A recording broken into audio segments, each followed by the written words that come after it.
إلهنا وخالقنا. فتنہ دجال سے بچنے کی دعا. حضرت عبداللہ بن عباس رضی اللہ عنہما فرماتے ہیں کہ رسول اللہ صلی اللہ علیہ وسلم اپنی ہر نماز کے بعد ان 4 چیزوں سے پناہ مانگتے تھے. اللهم إني أعوذ بك من عذاب القبر. اللهم إني أعوذ بك من عذاب النار. اللهم إني أعوذ بك من الفتن ما ظهر منها وما بطن.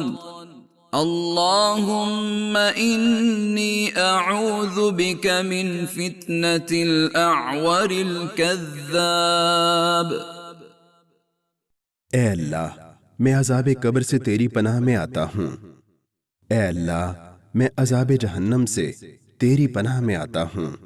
اے اللہ میں ظاہری اور باطنی فتنوں سے تیری پناہ میں آتا ہوں.